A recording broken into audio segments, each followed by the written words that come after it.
అందరికి కానీ మిగతా వాళ్ళందరికి కానీ మళ్ళీ వేరే డిస్కషన్ వెళ్ళిపోతున్నాం. కాదు, ఒక్క నిమిషం, నాకు ఇంకా ఇక్కడ కొన్ని పాయింట్స్ ఉన్నాయి. శివశంకర్ గారు, ఇవాళ ఈ పోస్టల్ బ్యాలెట్ వ్యవహారం అంటే ప్రతిసారి పోస్టల్ బ్యాలెట్ ఉంటుంది, దాని గురించి ఎప్పుడు ఇంత పెద్ద చర్చ జరిగినట్టు నాకైతే గడిచిన 3-4 ఎన్నికల్లో గుర్తులేదు, అసెంబ్లీ ఎన్నికల్లో. ఈసారి ఆ నెంబర్ ఎక్కువ పడ్డమా అంటే 4,90,000 మనం వీ కెన్ రౌండ్ ఫిగర్ ఒక 5 లక్షల ఓట్లు అనుకోవచ్చు. అప్పటికే ప్రభుత్వ ఉద్యోగుల్లో వ్యతిరేకత ఉంది ప్రభుత్వం మీద, వాళ్ళ కుటుంబాలు ఇవే వ్యతిరేకంగా, ఇవన్నీ ఆ చర్చ జరుగుతోంది. ఇవాళ యాక్చువల్గా పోస్టల్ బ్యాలెట్కి సంబంధించి తాజాగా ఈ సీఈఓ ఇచ్చిన మెమో మీద హైకోర్టుకి వెళ్ళడానికి కూడా వైసీపీ రెడీ అవుతోంది. అంటే ఇంత సిగ్నిఫికెన్స్, ఎందుకంటే 2014లో 5 లక్షల ఓట్ల తేడాయే ఎవరు అధికారంలోకి రావాలో డిసైడ్ చేసింది.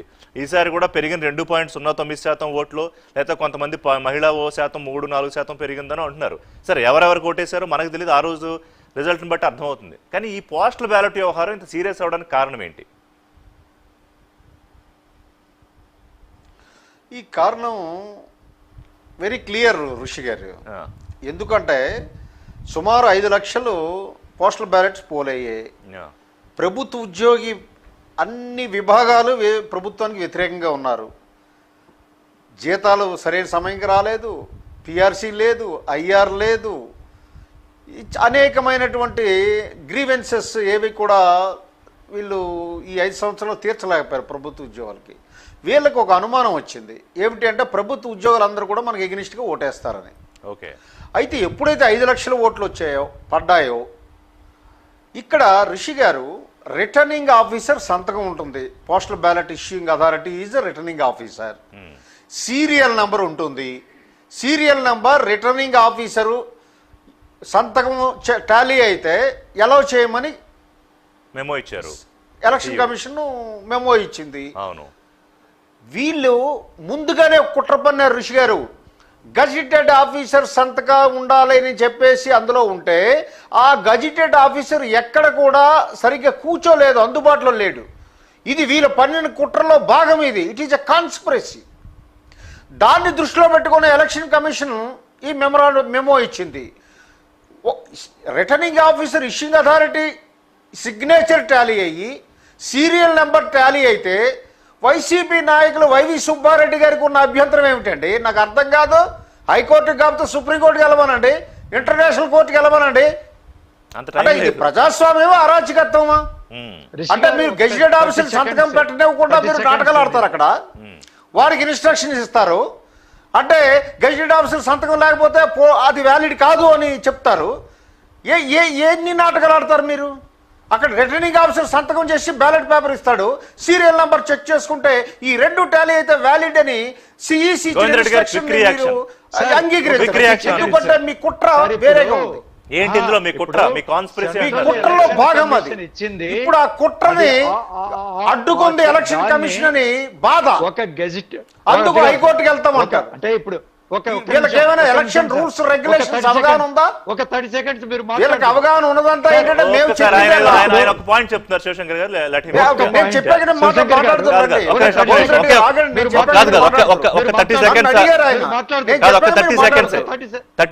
ఆయన పాయింట్ అయ్యాక మళ్ళీ మీకు ఇస్తా. గోవింద్ రెడ్డి గారు క్విక్ రియాక్షన్. సార్, ఇప్పుడు సెంట్రల్ ఎలక్షన్ కమిషన్ ఇచ్చినటువంటి గైడ్ లైన్స్ లో యూజువల్ గా దానికి విరుద్ధంగా స్టేట్ ఎలక్షన్ కమిషన్ చెప్పకూడదు అనేది. ఏమైందంటే సెంట్రల్ ఎలక్షన్ కమిషన్ ఏమన్నదంటే, ఎవరైతే సర్టిఫై చేశారో ఆ గెజిటెడ్ ఆఫీసర్ సంతకముతో పాటి ఆయన సీల్ వేయాలి, స్టాంపు. సీల్ వేయకుండా ఉంటే సార్ ఎవరైనా సంతకం పెట్టొచ్చు. ఇప్పుడు గొట్టిపాటి రావు గారు నేనే సంతకం పెట్టొచ్చు, నేనే గెజిటెడ్ ఆఫీసర్ అని. That must be stamped.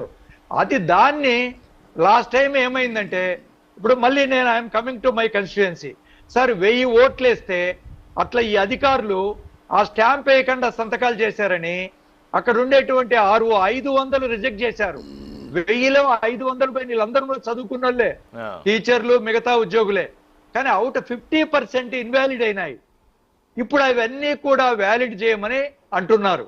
ఎందుకంటే వ్యాలిడా ఇన్వాలిడ్ అనేది నాకు అర్థమవుతుంది ఏంటంటే, ఇక పోస్టల్ బ్యాలెట్ వ్యవహారం అనేది గతంలో ఎప్పుడు ఏ ఎన్నికలు లేనంత సీరియస్ గా ఇవాళ 2 పార్టీలు పరిగణిస్తున్నాయి.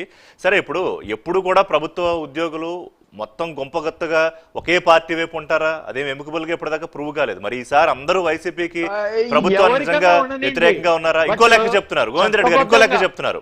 ఈ 5 లక్షల ఒక్క నిమిషం కాదు, ఈ ఉద్యోగుల తాలూకా కుటుంబ సభ్యులు ఈ ఓట్లన్నీ కలిపి సుమారు 12-15 లక్షల ఓట్లు లెక్క చెప్తున్నారు. రఘురామ్ గారు ఎట్లా చూస్తారు దీన్ని?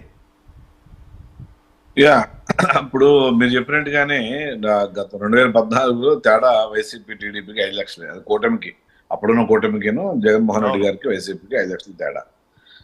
మెజారిటీ ఎంప్లాయీస్ గవర్నమెంట్ ఆంధ్రప్రదేశ్ లో ప్రభుత్వ వ్యతిరేకత ఉన్నారు, అప్పుడు ఉన్నారు, ఇప్పుడు ఉన్నారు. సో అంచేత ఇప్పుడు గేమ్ అంతా దీని మీద కూడా ఆధారపడి ఉంది. వాళ్ళు భయపడుతున్నారు, అధికార పార్టీ భయపడుతుంది. ఖచ్చితంగా దీని మీద ఇప్పుడు విదిన్ ద రూల్స్ ప్రకారమే ఎన్నికల కమిషన్ చేస్తుంది. రూల్ ప్రకారంగా చేయకుండా ఎన్నికల కమిషన్ చేయదని మనందరికీ తెలుసు. మనం ఏం మాట్లాడినా దాని గురించి. కానీ సుబ్బారెడ్డి గారు అన్నది ఏంటంటే అన్ని రాష్ట్రాల్లో ఉన్న రూల్సే వర్తించాలి కదా, ఇక్కడ ఎందుకు మీరు ప్రత్యేకించి మెమో ఇస్తున్నారు? అటెస్టేషన్ అధికారుల స్పెసిమెన్ సంతకాల సేకరణ అది నిబంధనలకు విరుద్ధము, దాని మీద ఇప్పుడు హైకోర్టుకు వెళ్ళేంత వరకు సీరియస్నెస్ అంటున్నా. వాళ్ళకి అభ్యంతరం ఉంటే ఖచ్చితంగా టైం ఉంది, కోర్టుకు వెళ్ళొచ్చు, ఇంకా 4-5 రోజులు టైం వెళ్ళొచ్చు, ఇబ్బంది ఏం లే. బట్ ఎన్నికల కమిషన్ మాత్రము రాష్ట్ర ఎన్నికల కమిషన్ కేంద్ర ఎన్నికల కమిషన్ యొక్క విదిన్ ద రూల్స్ ప్రకారమే వెళ్తుంది. కానీ తను ఇష్టం వచ్చినగా సొంతంగా కూటమి చెప్పినట్టు బాబు గారు చెప్తున్నా, పవన్ కళ్యాణ్ చెప్తున్నా వెళ్దండి. So they have their own rule. అనుమానం బాబు గారు పవన్ కళ్యాణ్ కాదు కదా, మీ మీద కదా అనుమానం. మేము చెప్పినా కాదు, మేము చెప్పే పరిస్థితి కూడా లేదు. ఇప్పుడు మేము చెప్పింది మాత్రం వినే పరిస్థితి ఎక్కడ ఉంటుందండి? వాళ్ళ ఎన్నికల ఇండిపెండెంట్ బాడీని తెలుసున్న తర్వాత వాళ్ళ యొక్క అదే అంటున్నా విదిన్ ద రూల్స్ ప్రకారంగా వాళ్ళు చేస్తారు. ఖచ్చితంగా దానిలో భయపడాల్సిన పని ఎవరికి లేదు. అది అలాగైతే వీళ్ళకి నష్టమేగా. దీంట్లో అన్ని ఓట్లు ఉండదు కదా, అదే అంటున్నాను, అలా ఉండదు. కాబట్టి ఎవరు ఆ 5 లక్షల ఓట్లు ఎవరికి పడ్డాయో అని తిరిగినప్పుడు వాళ్ళకెంత నష్టమో వీళ్ళకెంత నష్టం, మాకు అంతే నష్టం, కూటమి కూడా. సో అంచేత విదిన్ ద రూల్స్ లోనే ఉందని మేము అంటున్నాం. గొట్టుపాటి గారు ఏంటి మీ అంచనా? మొత్తం పోస్టల్ బ్యాలెట్ ఇక్కడ డిసైడ్ చేసేస్తుందా అన్నంత సీరియస్నెస్ ఎందుకు వచ్చేసింది ఇష్యూ మీద? అంటే ఓ పక్కన బ్రహ్మాండంగా 80% ఓటింగ్, అంటే మొత్తం అంతా కలిపి 81.86. సో అందులో పోస్టల్ బ్యాలెట్ ఆ పైన 1% ఓవరాల్గా 82 రౌండ్ ఫిగర్ చేస్తే ఇంత పర్సంటేజ్ పెట్టుకుని ఏంటి 5 లక్షల ఓట్ల దగ్గర మొత్తం గేము? ఇప్పుడు ఒకటి రాజకీయాల్లో ఫండమెంటల్ సరే అది పూర్తి కొంచెం మారినాయి కానీ కన్విన్స్ ఆర్ కన్ఫ్యూజ్ అనేది ఫండమెంటల్ గా ఒక సూత్రం చెప్తారు. ఆ రాజకీయ నాయకుడికి సక్సెస్ అవుతారు. కనీసం ఇప్పుడు అది కొంచెం మారింది అనుకోండి, దబాయించడం పెరిగింది అనుకోండి. ఇప్పుడు నేనేమన్నానంటే అసలు ఇప్పుడు గోవింద్ రెడ్డి గారు చెప్పినటువంటి మాటల్లో మొత్తం అన్ని మీరు స్థూలంగా చూస్తే ఎన్నికల్లో ఇప్పుడు ఇదివరకు మన కాలేజీలు ఉండే పొద్దున పూట ఇంటర్మీడియట్ కాలేజీ పెట్టుకుని 8 కానీ 7 కాడి నుంచి 12 దాకా, మళ్ళీ 1 గంట కానీ సాయంత్రం 4 దాకా డిగ్రీ కాలేజీ పెట్టేవాళ్ళు రూమ్స్ కొరత వల్ల. అలా ఇప్పుడు ఆ పోలింగ్ కూడా అలాగే పొద్దున పూట తెలుగుదేశం పార్టీ వాళ్ళు జరుగుతారు 12 గంట దాకా, తర్వాత నుంచి 12 తర్వాత నుంచి వైసీపీ వాళ్ళు వస్తారు కాబట్టి గొడవలు చేస్తే ఇంకా అప్పటికి వాళ్ళు రాకుండా ఉంటారు అన్నట్టుగా చెప్తున్నారు వాళ్ళు. అంటే పొద్దున్నే వచ్చి నుంచున్నాళ్ళు, సాయంత్రం వచ్చి నుంచున్నాళ్ళు, వీళ్ళు ఓట్లు వాళ్ళు వచ్చి వాళ్ళ ఓట్లు అనేది ఎక్కడన్నా ఉందండి అంటే ఇది ఒక పాయింట్. రెండోది ఎక్కడ తెలుగుదేశం బలంగా ఉన్న గ్రామాల్లోనే గొడవ జరిగింది కానీ వైసీపీ ఉన్న గ్రామాల్లో ఎక్కడ జరగలేదు అంటున్నారు. దాన్ని బట్టి అర్థమవుతుంది కదా దౌర్జన్యం ఎవరు చేస్తున్నారు. ఈ రోజు ఇప్పుడు పెన్నెల్లి ఆయన వెళ్ళి మాచర్ల ఎమ్మెల్యే వెళ్ళి పగలగొట్టింది ఏ ఊర్లో పగలగొట్టారు, ఎందుకు అదేమంటే అక్కడ రిగ్గింగ్ చేస్తున్నారు అన్నారు. నేను చాలా సార్లు అడిగాను, మీ ద్వారా మళ్ళీ అడుగుతున్నాను, ఆ సమయానికి ఎన్ని ఓట్లు పోలేని, ఎన్ని ఓట్లు పోలైతే అదే సార్ ఎన్ని ఓట్లు పోలేని, ఎన్ని ఓట్లు పోలైతే ఎన్ని ఓట్లు రిగ్గింగ్ జరిగితే ఈ నెల్లి ఆ డబ్బా పగలగొట్టాడు ఈవీఎంని అంటే చెప్పడానికి కూడా ఒక అర్థం ఉండాలి. దాన్ని అసలు ఓటర్లే దేవుళ్ళు అని చెప్తా ఎలక్షన్ కమిషన్ ఎక్కడున్నా కూడా వచ్చి ఓటేయండి, ప్రజాస్వామ్యం నిలబడాలంటే అవసరం అని చెప్పి మీలాంటి ఫోర్త్ ఎస్టేటు లేదంటే పెద్దలో సామాజికవేత్తలో ఆఖరి ఎన్నికల కమిషన్ కూడా పెద్ద వాళ్ళందరినీ తీసుకొచ్చి ప్రచారం చేస్తే ఓటర్లను పట్టుకుని కొట్టిన సంఘటన లైన్లో నుంచి ఓటర్లను పట్టుకుని కొట్టిన వాళ్ళని శాసనసభ్యులు వాళ్ళ శాసనసభ్యులు చూస్తున్నాను ఎక్కడ చోట్ల ఇవన్నీ సార్ దౌర్జన్యం. నేను చిన్నప్పటి నుంచి రాజకీయాల్లో ఉన్నా సార్. ఇప్పుడు 94లో మీరు చూస్తే ఓట్ల కౌంటింగ్ ఎలా జరిగిందంటే అప్పుడు వచ్చినప్పుడు పరిస్థితుల్లో బూతుల వారీగా కనుక ఓట్లు కౌంటింగ్ జరిగితే ఆ బూత్ లో కనుక మెజారిటీ రాకపోతే వాళ్ళ మీద కక్ష పెట్టుకునేటువంటి అవకాశం ఉందని చెప్పి వాటన్నిటిని నేను అప్పుడు బూత్ ఏజెంట్కి వెళ్ళాను, కౌంటింగ్ ఏజెంట్ కి ఆ ఎలక్షన్ మొత్తం డబ్బాల్లో వేసి పేపర్లు వేసి ఇటన్నింటిని కలగా చేసి మొత్తం అంతా కట్టి మళ్ళీ చేసేప్పటికి తెల్లారి అసలు ముందు కౌంటింగ్ మొదలవడానికే రోజు పట్టింది. అక్కడి నుంచి మొదలై ఇవాళ ఈవీఎంలు వచ్చిన తర్వాత సరే ఇప్పుడు ఎక్కడ ఏ బూత్లో ఎవరు వేస్తున్నారో చెప్పే పరిస్థితి వచ్చింది. దాని ఎందుకంటే ఆ రోజుల్లోనే దౌర్జన్యాలు జరుగుతాయి, పలానా బూత్ లో రాకపోతే కనుక ఎన్నికైన వాళ్ళు లేదా ప్రభుత్వం అదే ఆ రోజు గెలిచిన వాళ్ళు ఇబ్బందులు పెడతారనే ఉద్దేశంతో చేపట్టినటువంటి చర్య అసలు కాలగమనంలో వచ్చిన మార్పుల్లో ఈ సాంకేతిక మార్పుల్లో ఈ రోజు ఏ బూత్లో ఎవరు వేశారనేటువంటి పరిస్థితి వచ్చింది.